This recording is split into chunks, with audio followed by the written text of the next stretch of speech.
సాక్ష్యం ఏమంటే, మేము ఒకప్పుడు ఇల్లు లేకుంటుండేది. ఇల్లు లేనప్పుడు అన్న ఒకసారి మా ఇంటికి వచ్చేసి ప్రార్థన చేసినాడు. ప్రార్థన చేసిన 2 వారాలకి మేమున్న అక్కడ బాడీ ఇంట్లో ఉండేవాళ్ళము.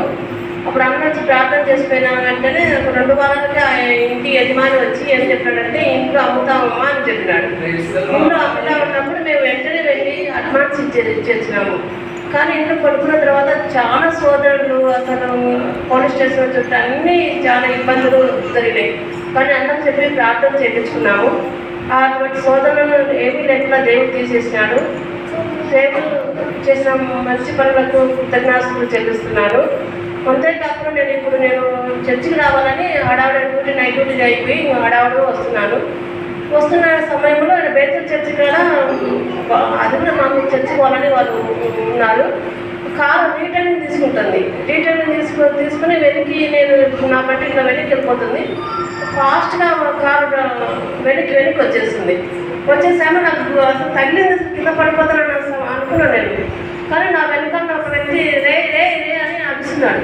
అరిసే వరకు ఆయన కారు దగ్గర ఆపినాడు, లేకపోతే కింద పడి దెబ్బలు తగ్గుతాయి అనుకున్నాను. కానీ దేవుడు నన్ను కాపాడి క్షేమంగా ఇక్కడ తీసుకొచ్చినందుకు దేవుని స్తోత్రం. మీకు అందరికి రావాలన్నా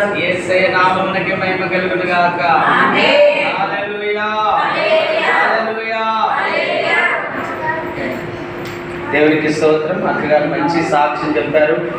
నేను అక్కగారి ఇంటికి వెళ్ళేవాడిని, ప్రతి విషయాన్ని ప్రార్థన చేసేవాడిని.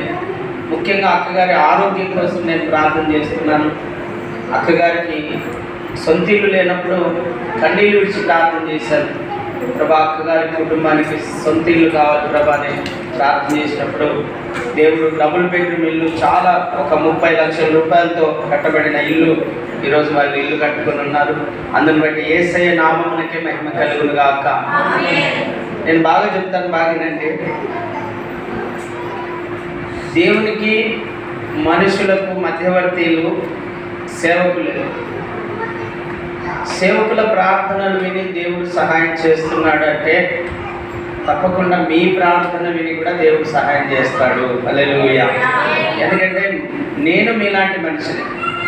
అయితే నీకు మాకు తేడా ఏంటంటే, మేము ఎక్కువగా వాక్యాన్ని ధ్యానిస్తున్నాం, మీరు ఎక్కువగా వాక్యాన్ని ధ్యానించడం లేదు.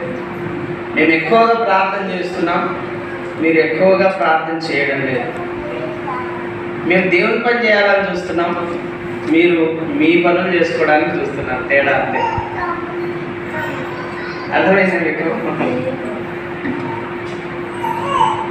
కాబట్టి మీరు కూడా దేవుని పని చేయాలని, మీరు కూడా ఎక్కువ ప్రార్థన చేయాలని, మీరు కూడా ఎక్కువ వాక్యాన్ని ధ్యానించాలని నేను మీ అందరినీ కోరుతున్నాను.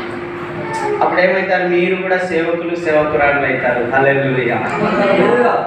మీరు కూడా సేవకులు ఏమవుతారమ్మా? సేవకురాళ్ళు అవుతారు. హల్లెలూయా. హల్లెలూయా. యేసయ్య నామమునకే మహిమ కలుగును గాక.